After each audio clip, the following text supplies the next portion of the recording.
Hello everyone, again welcome back. हम कर रहे थे एचएन और एचएन में हम कर रहे हैं unit 4 respiratory problems. Respiratory problems में जो है अब कुछ डिजीज कंडीशन और बची हैं, 2-3 डिजीज कंडीशन ऑलमोस्ट हमने कवर कर लिया है जो जितनी मोस्ट इंपॉर्टेंट थी। अब जितनी भी हैं वो ऐसा है कि 5 नंबर या 2 नंबर्स में आ सकती है, लॉन्ग में नहीं आ सकता। आज हम कर रहे हैं प्लूरल इफ्यूजन। ठीक है, स्टार्ट करने से पहले एक रिक्वेस्ट है आपसे, अगर अभी तक चैनल को सब्सक्राइब नहीं किया तो सब्सक्राइब कर लो।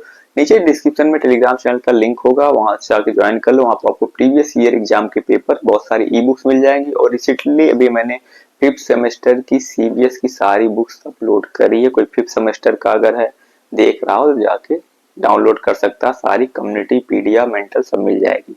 ठीक है, पूरा पीडीएफ फॉर्म में जाके डाउनलोड कर सकता है। ठीक है, तो चलिए देर न करते फटाफट स्टार्ट कर लेते हैं। हम कर रहे हैं आज प्लूरल इफ्यूजन। प्लूरल इफ्यूजन होता क्या? प्लूरल इफ्यूजन होता क्या, जो आपका लंग्स होता है और चेस्ट होता है, लंग्स और चेस्ट वाल्व के बीच में एक जगह होती है जिसको हम बोलते हैं प्लूरल स्पेस। उसमें क्या होता है कि उसमें फ्लूइड, एक्सेसिव फ्लूइड का एक्यूमुलेशन हो जाता है, तो उसी को हम क्या बोलते हैं? प्लूरल इफ्यूजन बोलते हैं। ठीक है, जैसे कि आप यहाँ पे देखेंगे, ये मान लो मैंने इसे रफ डायग्राम बना लिया लंग्स का। ठीक है, एक लेयर ए हो गई, एक लेयर ए हो गई यहाँ पे, और एक लेयर ए हो गई। ये क्या आपका विसरल लेयर हो जाती है। ठीक है, और ये आपका क्या हो जाता है? पेराइटल लेयर हो जाती है। ठीक है, और ये आपका क्या हो जाता है? थोरैक्सिक वाल हो जाती है। ठीक है, थोरैक्सिक वाल हो जाती है यानी कि चेस्ट वाल हो जाती है। और इन दोनों के बीच में जो स्पेस होता है इसी को हम क्या बोलते हैं? प्लूरल स्पेस बोलते हैं। ठीक है, और इसी में क्या होता है कि एक्यूमुलेशन ऑफ फ्लूइड हो जाता है बहुत ज्यादा। ठीक है, इसी को हम क्या बोलते हैं? प्लूरल इफ्यूजन बोलते हैं। ठीक है, तो अब डेफिनेशन देख लेते हैं। सिंपल सी डेफिनेशन है आपका, collection of the excessive fluid in the plural space is called the pleural effusion. ठीक है, एक्सेसिव फ्लूइड का एक्यूमुलेशन हो जाता है यहाँ पे, इसी को हम क्या बोलते हैं? प्लूरल इफ्यूजन इस वाली जगह पे होता है। ठीक है, इसके टाइप है, 2 टाइप है, ट्रांसडक्टिव इफ्यूजन है और क्या? एक्जिडेटिव इफ्यूजन है। ट्रांसडक्टिव इफ्यूजन क्या होता है? ट्रांसडक्टिव इफ्यूजन कुछ नहीं है, सिंपल है। आप डेफिनेशन देखोगे तो आपको थोड़ा समझ में नहीं आएगा, बुक की डेफिनेशन मैंने लिख रखी है। ठीक है, मैं अपने लैंग्वेज में समझाऊंगा क्या होता है, बहुत इजी है। इसमें क्या है डेफिनेशन, अगर देखें हम तो accumulation of the protein poor. ठीक है, फिर क्या? Cell poor fluid primarily in the non inflammatory conditions. इस तरीके से समझ में नहीं आ रहा। ठीक है, बट क्या डेफिनेशन के लिए आप इसको याद कर लो, मैं बताता हूँ क्या होता है। इसमें होता क्या है कि जो आपका इसमें एक कंडीशन होती है, नॉन इन्फेक्शियस कंडीशन होती है। किसी वजह से जो प्रोटीन होती है उसकी परमेबिलिटी घट जाती है, जिसकी वजह से ब्लड वेसल्स जो होती है, जो ब्लड वेसल्स होती है उसमें क्या हो जाता है? लीकेज स्टार्ट हो जाता है। जब लीकेज स्टार्ट होता है तो वो कहाँ पे आना लगता है? आपका लीकेज प्लूरल स्पेस में आने लगता है। अब यहाँ पे कुछ ब्लड वेसल्स तो होंगे ही ना, यहाँ पे कुछ ब्लड वेसल्स होंगी। ठीक है, इनकी अंदर क्या होती है? परमिबिलिटी लॉस हो जाती है। परमिबिलिटी लॉस हो जाती है, लाइक प्रोटीन जो होती है उसकी कैपेबिलिटी लॉस हो जाती है, जिसकी वजह से क्या होने लगता है? यहाँ पे लीकेज स्टार्ट होने लगता है। जब लीकेज स्टार्ट होने लगता है तो क्या होता है? इसमें जो प्लूरल स्पेस है वहां पे फ्लूइड आके जमा होने लगता है, उसकी वजह से प्लूरल इफ्यूजन हो सकता है। बट एक कंडीशन जो होती है वो नॉन इन्फेक्शियस होती है। कंडीशन कोई भी इन्फेक्शन की वजह से नहीं होती। इसमें क्या होता है? कई बार ऐसा होता है हाइड्रोस्टैटिक प्रेशर बढ़ जाता है, ऑन्कोटिक प्रेशर घट जाता है, तो एक कंडीशन उसकी वजह से ये राइज हो सकती है। ठीक है, अब इसके बाद जो एक्जिडेटिव इफ्यूजन होता है, एक्जिडेटिव इफ्यूजन में क्या होता है कि इसमें ये इन्फेक्शियस कंडीशन है। इसमें किसी इन्फेक्शन की वजह से, किसी डिजीज कंडीशन की वजह से क्या होता है कि प्रोटीन की परमेबिलिटी घट जाती है, हाइड्रोस्टैटिक प्रेशर बढ़ जाता है, इसकी वजह से लीकेज अगर स्टार्ट हो गया तो उसको हम एक्जिडेटिव बोलते हैं। ठीक है, इसमें क्या? Accumulation of the fluid containing protein and cell is inflammatory condition. ठीक है, अब डेफिनेशन देखोगे तो उतना क्लियर नहीं हो रहा कि कहना क्या चाह रहा है, बट इसमें क्या होता है मैं सिंपली आपको बताऊं। इसमें क्या होता है कि कोई इन्फेक्शियस एजेंट आ जाए जिसकी वजह से प्रोटीन की परमेबिलिटी घट जाए, या हाइड्रोस्टैटिक प्रेशर बढ़ जाए और ओंकोटिक प्रेशर घट जाए, इसकी वजह से क्या होता है कि आपका लीकेज होना स्टार्ट हो जाता है, और वो फ्लूइड आपके प्लूरल स्पेस में अगर आने लगता है तो उसको हम प्लूरल इफ्यूजन बोलते हैं। ठीक है, अब पूछोगे तुम हाइड्रोस्टैटिक प्रेशर क्या होता है, ओंकोटिक प्रेशर क्या होता है, तो वो मैं इटियोलॉजी में आपको प्रॉपर्ली एक्सप्लेन करूंगा। ठीक है, तो इटियोलॉजी देखते हैं सबसे पहले। इसमें क्या लिखा हुआ आपका? Increase systemic hydrostatic pressure. Hydrostatic pressure क्या होता है? हाइड्रोस्टेटिक प्रेशर होता है अगर जैसे कि ये आपकी ब्लड वेसल है, ठीक है, ये मान लो कोई ब्लड वेसल है, यहाँ पे आपका क्या हो रहा है, ब्लड जा रहा है, ठीक है, ब्लड जा रहा है, ठीक है, बट कोई रीजन, किसी रीजन की वजह से, कोई इन्फेक्शन की वजह से क्या हो रहा है कि जो नॉर्मल प्रेशर लगता है ब्लड वेसल्स पे, इस ब्लड की वजह से वो क्या हो रहा है, वो बढ़ जा रहा है। इसी को हम क्या बोलते हैं, हाइड्रोस्टैटिक प्रेशर बोलते हैं, ठीक है। ये जब प्रेशर बढ़ जा रहा है तो इधर जो टिश्यू स्पेस है क्या होगा कि इधर जो टिश्यू स्पेस इधर क्या हो जाएगा, फ्लूइड का लीकेज होना स्टार्ट हो जाएगा, ठीक है, जिसकी वजह से जब फ्लूइड इधर आने लगेगा, फ्लूइड स्पेस में आने लगेगा, तब क्या होगा, आपका इफ्यूजन हो जाएगा। इसके बाद क्या है, reduce oncotic pressure. Oncotic pressure होता है जो ब्लड होती है उसमें प्रोटीन होती है, ठीक है, एल्बुमिन प्रोटीन होती है, जो क्या करती है कि फ्लूइड को अपने पास जैसे कि आप रखेंगे पकड़ के रखती हो, पकड़ के रखती है, तो उसमें क्या होता है, हाइड्रोस्टेटिक प्रेशर बढ़ने नहीं पाता है, ठीक है, हाइड्रोस्टेटिक प्रेशर बढ़ने नहीं पा रहा है। तो यहाँ पे जब ऑन्कोटिक प्रेशर आपका रिड्यूस हो रहा है तो अपने आप हाइड्रोस्टेटिक प्रेशर तो बढ़ेगा ही बढ़ेगा, ठीक है। इस वजह से क्या होता है, आपका फ्लूइड लीकेज स्टार्ट हो जाता है और इफ्यूजन हो जाता है, ठीक है। इसके बाद क्या है, इंक्रीज कैपिलरी परमिबिलिटी। अब जो कैपिलरी परमिबिलिटी की बात करें, जो यहाँ पे ये आपकी वाल है, इसकी परमिबिलिटी बढ़ जाए, जब परमिबिलिटी बढ़ जाए तो अपने आप लीकेज होना स्टार्ट हो जाएगा। जब लीकेज होना स्टार्ट हो जाएगा तो फ्लूइड आपका इस स्पेस में आना स्टार्ट हो जाएगा, ठीक है। इसके बाद क्या है, लिम्फेटिक ऑब्स्ट्रक्शन। अब लिम्फेटिक ऑब्स्ट्रक्शन हो जाए, जो लिम्फेटिक ऑब्स्ट्रक्शन क्या होता है, ये ड्रेनेज करवाने का काम करती है, ठीक है। जब ड्रेनेज ही ढंग से नहीं होगा तो अपने आप फ्लूइड एक्यूमुलेट होगा ही होगा, ठीक है। अब जो एक कंडीशंस हैं आपका hydrostatic pressure, oncotic pressure, capillary permeability और ऑब्स्ट्रक्शन, ये किसकी वजह से हो सकती है, कुछ डिजीज कंडीशंस हैं इसकी वजह से होता है। आप यहाँ पे देख लो, सबसे पहले आता है आपका हार्ट फेलियर है, और क्या है, क्रोनिक लीवर डिजीज अगर हो जा रही है तो इसकी वजह से भी होता है, और क्या है, क्रोनिक रीनल डिजीज, सीकेडी, ठीक है, सीकेडी, सीएलडी, ठीक है। इसके बाद पल्मोनरी इन्फेक्शन, पल्मोनरी इन्फेक्शन में आपका निमोनिया और टीबी की वजह से हो सकता है, ऐसी कंडीशन राइज हो सकती है, और क्या, चेस्ट ट्रॉमा हो जाए, मतलब चेस्ट में कोई इंजरी हो जाए, इसकी वजह से कंडीशन राइज हो सकती है, या पैंक्रियाटिक डिजीज की वजह से भी हो सकती है कंडीशन, और क्या, ईसोफेजियल परफोरेशन की वजह से भी ये कंडीशंस हो सकती हैं, ठीक है। तो ये रही आपकी एटियोलॉजी। अब हम इसकी पैथोफिजियोलॉजी देखेंगे और क्लिनिकल मैनिफेस्टेशन की बात करेंगे, ठीक। इसके बाद हम पैथोफिजियोलॉजी की बात करेंगे। इसकी पैथोफिजियोलॉजी आपका जो है ऑन्कोटिक जो इटियोलॉजी है, ठीक है, इटियोलॉजी से ही रिलेटेड है एकदम। देखो यहाँ पे क्या है, इटियोलॉजी से रिलेटेड ही होती है, बट इटियोलॉजी मैंने कुछ कुछ चीजें बताया थी, जैसे कि हाइड्रोस्टैटिक प्रेशर बताया था आपका, और क्या है, ऑन्कोटिक प्रेशर बताया था, इसी से रिलेटेड है, ठीक है। पैथोफिजियोलॉजी क्या, due to the etiological factors में हमने डिजीज कंडीशन लिया है हार्ट फेलियर, ठीक है। हार्ट फेलियर की वजह से अब क्या होगा, इसमें इंक्रीज सिस्टेमिक हाइड्रोस्टेटिक प्रेशर, वही हाइड्रोस्टेटिक प्रेशर आपका बढ़ेगा, ये ब्लड वेसल्स है, ठीक है। इसमें क्या होगा, यहाँ पे हाइड्रोस्टेटिक प्रेशर जैसे ही बढ़ेगा उसमें क्या हो जाएगा, अब प्लाज्मा इन्फिल्ट्रेशन स्टार्ट होगा। Plasma infiltration into the plural space, मतलब यहाँ से निकल के जो फ्लूइड्स हैं, प्लाज्माज हैं, वो क्या निकल के बाहर आना स्टार्ट करेंगे, यहाँ से इन्फिल्ट्रेशन होगा इनका, ये आपके प्लूरल स्पेस में आना स्टार्ट करेंगे, यहाँ यहाँ आना स्टार्ट करेंगे, ठीक है। इसके बाद फिर क्या होगा, alteration in secretion and absorption of the pleural fluid. जो प्लूरल फ्लूइड है इनका क्या हो जाएगा, जब एक्सेसिव आएंगे तो क्या हो जाएगा, इनका अल्ट्रेशन हो जाएगा, सिक्रीशन और एब्जॉर्प्शन में क्या हो जाएगा, जब अल्ट्रेशन हो जाएगा तो उसके बाद क्या हो जाएगा, excessive accumulation of the transudate fluid lead to the क्या हो जाएगा, प्लूरल इफ्यूजन। उसके बाद जब एक्सेसिव एक्यूमुलेशन हो जाएगा तब क्या हो जाएगा, ये क्या कॉज कर देंगे, प्लूरल इफ्यूजन कॉज कर देंगे, ठीक है।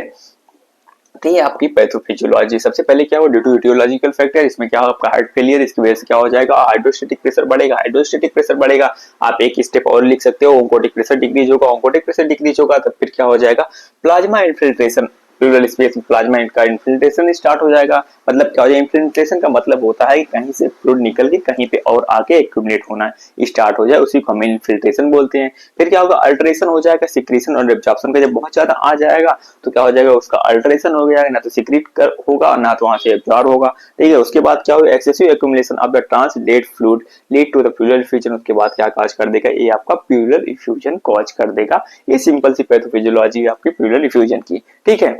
इसके बाद साइन एंड सिम्टम या क्लिनिकल मैनिफेस्टेशन की बात करें हम, तो इसमें सबसे पहले क्या आता है, प्रोग्रेसिव डिस्निया, मतलब क्या है, ये कंटिन्यूसली बढ़ती जाएगी, मतलब क्या, सांस लेने में प्रॉब्लम होगी पेशेंट को, ठीक है, कंटिन्यूसली ये बढ़ती जाएगी, ठीक है। इसके बाद क्या, pleuritic chest pain, pleuritic chest pain already मैंने बता रखा है, ये कब होगा, सांस लेने में, जब बहुत ज्यादा डीप सांस लेने में तब कहीं पे पेन होगा, या फिर खांसी आ रही हो तब पेन होगा, उसको हम क्या बोलते हैं, प्यूरियोडिक चेस्ट पेन बोलते हैं उसको, ठीक है।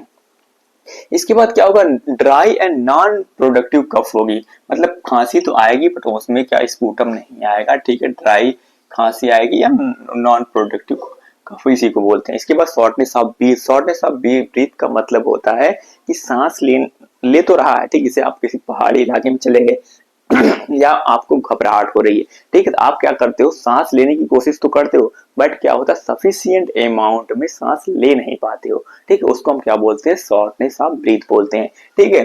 इसके बाद फिर क्या हो सकता है, आपको इसमें क्या साइन सिम्टम दिखाई दे सकते हैं, decrease movement of the chest wall on the affected side, मतलब आपका अगर लेफ्ट साइड में या राइट साइड में क्या है, फ्लूइड डिफ्यूजन हो गया, ठीक है, बहुत ज्यादा एक्सेसिव फ्लूइड एक्यूमुलेट हो गया, तो इधर का क्या होगा, मूवमेंट डिक्रीज हो जाएगा, या तो मूवमेंट होगा ही नहीं, जैसे कोई सांस ले रहा है तो ये क्या हो रहा है, मूवमेंट हो रहा है, ठीक है, बट क्या होगा कि उस टाइम इधर का मूवमेंट नहीं होगा, इधर का केवल मूवमेंट होगा, ठीक है।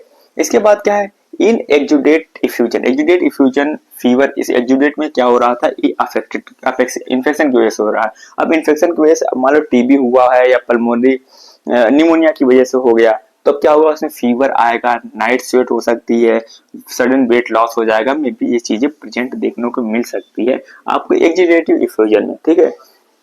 ये आपका होगा क्लिनिकल मैनिफेस्टेशन। अब इसके बाद डायग्नोस्टिक इवैल्यूएशन और मैनेजमेंट पता है, ठीक है। इसके बाद हम देखेंगे इसका डायग्नोस्टिक इवैल्यूएशन और मैनेजमेंट। मैनेजमेंट इसका कोई खास नहीं है, ठीक है। सबसे पहले डायग्नोस्टिक इवैल्यूएशन की अगर बात करें, सबसे पहला जो है मैंने ऑलरेडी बता रखा, सबसे पहले पेशेंट की कंप्लीट हिस्ट्री कलेक्ट करनी है आपको, उसके बाद उसका फिजिकल एग्जामिनेशन करना है।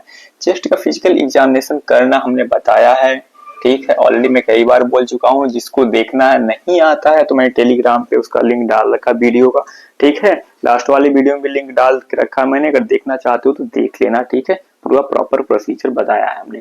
इसके बाद चेस्ट एक्सरे कराएंगे, चेस्ट एक्सरे कराएंगे, जिस साइड प्लूरल इफ्यूजन होगा, चाहे वो लेफ्ट साइड हो चाहे राइट साइड हो, वहां पे पूरा ब्लैंक आएगा, व्हाइट व्हाइट आएगा, ठीक है, कुछ भी नहीं दिखाई देगा, ठीक है।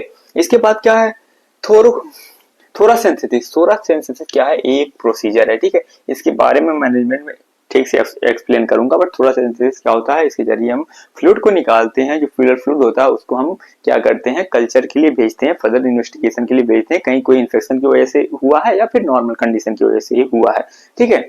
इसके बाद की फिर क्या, ब्रोंकोस्कोपी और लंग बायोप्सी करते हैं। ब्रोंकोस्कोपी और लंग बायोप्सी तब करते हैं जब क्या हो, मैलिग्नेंसी की साइड जा रहा हो, अगर कैंसर से रिलेटेड कोई कंडीशन एराइज हो रही है तो उस कंडीशन में ब्रोंकोस्कोपी या लंग बायोप्सी करते हैं, ठीक है।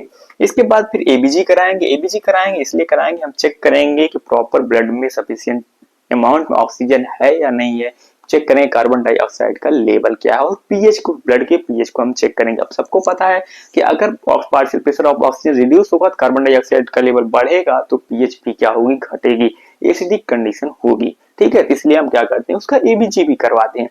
इसके बाद अगर हम मैनेजमेंट की बात करें, मैनेजमेंट में जनरली सिम्प्टोमेटिक मैनेजमेंट होता है।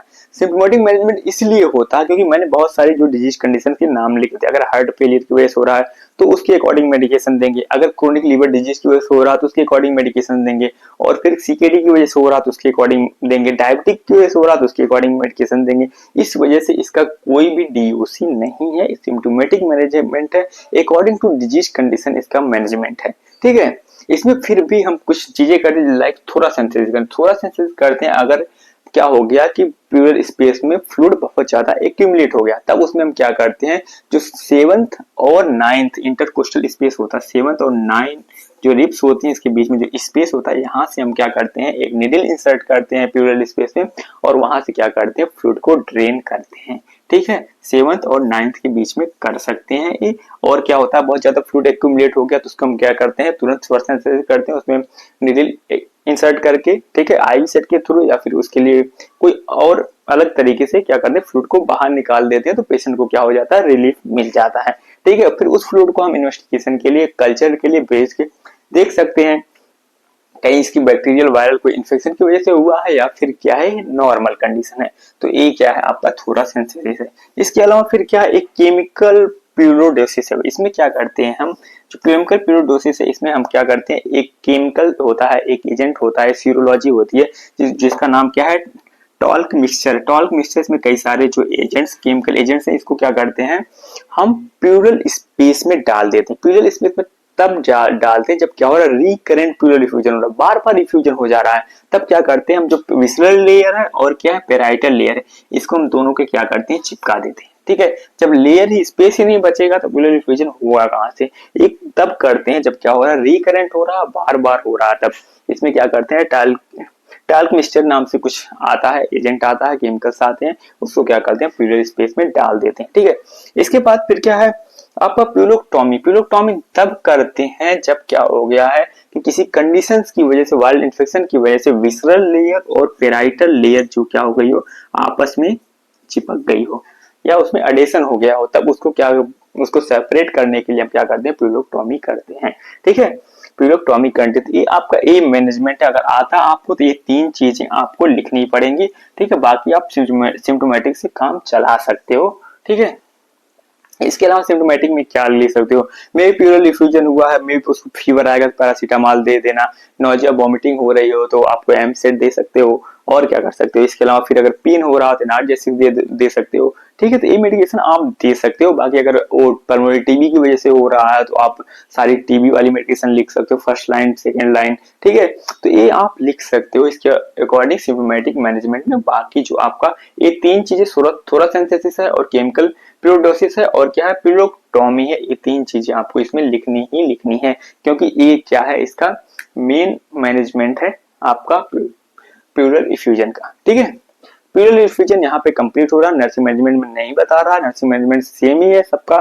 ठीक है, इसलिए नहीं बता रहा, और इसमें एनसीपी भी आप सेम लिख सकते हो। ठीक है, तो यहाँ पे प्यूरल इफ्यूजन खत्म हुआ। अगर इसमें कोई भी चीज ना समझ में आ रही हो तो डायरेक्टली कमेंट करके पूछ सकते हो, किसी सोशल मीडिया प्लेटफॉर्म पे पूछ सकते हो। ठीक है, और लास्ट में एक रिक्वेस्ट है, अगर अभी तक चैनल को सब्सक्राइब नहीं किया सब्सक्राइब कर लो। ठीक है, टेलीग्राम चैनल ज्वाइन कर लो, वहां बहुत सारी चीजें आपको मिल जाएंगी। ठीक है, तो वीडियो पसंद आए तो प्लीज लाइक करना। मिलते हैं नेक्स्ट वीडियो में बहुत जल्द। Thank you.